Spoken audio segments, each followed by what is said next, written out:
The alarm klaxon screamed to the command deck of the U.S.S. Aegis, echoing across the titanium corridors as Admiral Juno Vex stared at the holographic display.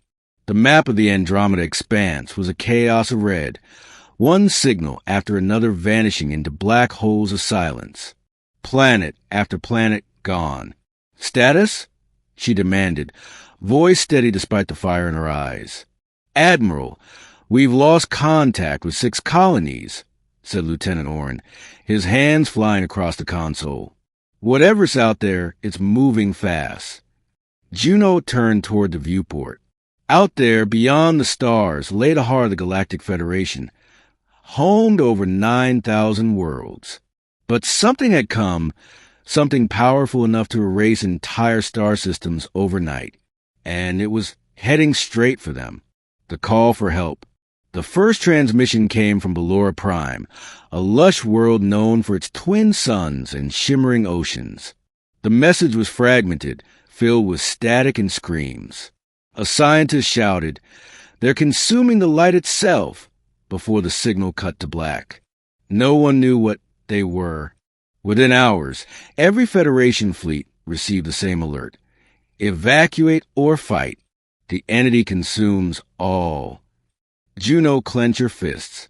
She'd spent decades fighting wars to unify the galaxy, and now it was tearing apart faster than anyone could save it. She wasn't about to sit and watch. "Prepare the fleet," she ordered. "We're bringing everyone home." Across the stars, the call went out. From the frozen worlds of Eidolon 9 to the desert moons of Krylos, ships answered. Old enemies laid down their weapons. The Varn Dominion, the Tlar Hive, even the rogue human outposts, all sent vessels. For once, every species had the same enemy, rallying the fleet. Days later, the assembly of the last light convened aboard the massive space station Echelon Gate, orbiting a dying blue giant. Holograms of leaders from every major civilization filled the chamber. Juno stood at the center, her navy uniform streaked with battle scars. "The entity doesn't care who we are," she began. "It doesn't negotiate. It consumes. If we fall separately, we die.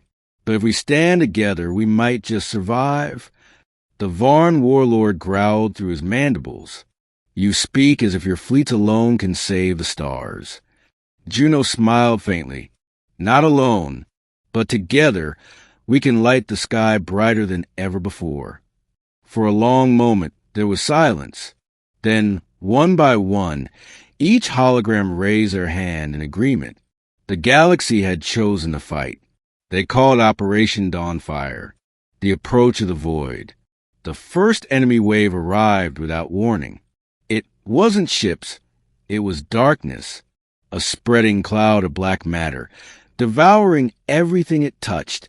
Sensors couldn't read it, weapons couldn't lock onto it, and light itself bent and died within its reach. Juno's fleet deployed in formation near the Kalan Rift, a region of unstable stars. "Deploy fusion barriers," she commanded. Hundreds of ships formed a shimmering web of energy. For a moment, the darkness slowed, but then it began to pulse, as if alive. From within, shadows with form emerged, sleek, metallic creatures with bodies like liquid metal and eyes burning with white fire. "Target those constructs," shouted Juno. All ships opened fire. The void lit up with plasma bolts, torpedoes, and railgun fire. Entire destroyers vanished as the constructs swarmed like locusts. But humanity and their allies fought back with fury. The Aegis fired its main cannon, a beam so bright it tore through 3 constructs at once. The explosion painted the rift in colors no human eye could name. Still, for every enemy destroyed, 10 more emerged. A desperate plan. 3 days into the battle, casualties exceeded 1 billion souls across the front lines. The entity was winning. Juno sat in her quarters, staring at a projection of her daughter, frozen in time, recorded years ago before she'd left the academy.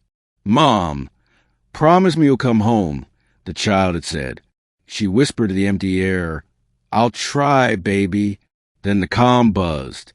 It was Captain Rhys Terran, her oldest friend and commander of the Dawnbreaker. "Juno, I think we found something," he said. "The entity feeds on quantum energy. It's attracted to power. If we overload the central reactors of our flagships, we could create a singularity big enough to destabilize it. That would destroy the entire fleet." He nodded grimly. "Better us than every living thing in the galaxy."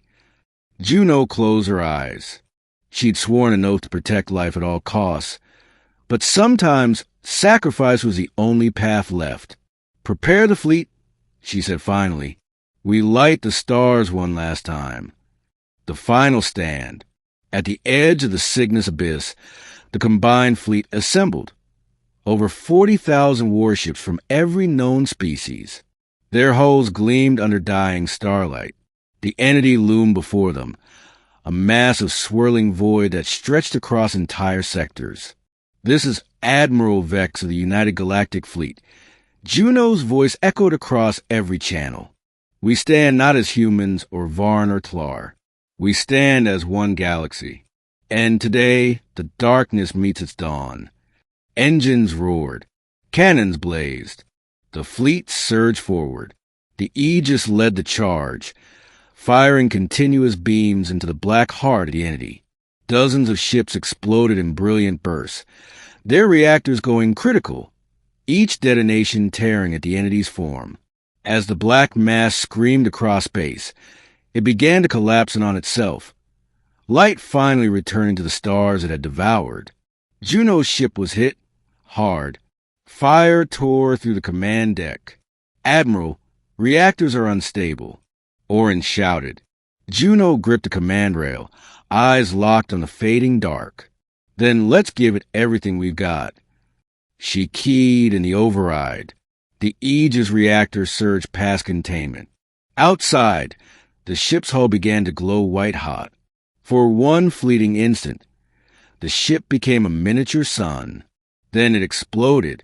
The resulting shock wave rippled across the void, consuming the entity's core. And just like that, the darkness vanished. The aftermath. Weeks later, the galaxy was silent. The stars burned bright again, but entire sectors lay in ruins. Memorials shimmered on every world. Among them, the name Admiral Juno Vex was carved into the Hall of Heroes. Captain Rhys survived, though his ship was crippled. Standing before a sea of mourners, he spoke softly. She believed in unity. She believed we were stronger together. And she was right. The galaxy lives because we came together when it mattered most. Across the cosmos, civilizations rebuilt. The Federation formed a new alliance, the Coalition of Dawn, a promise that no world would ever stand alone again.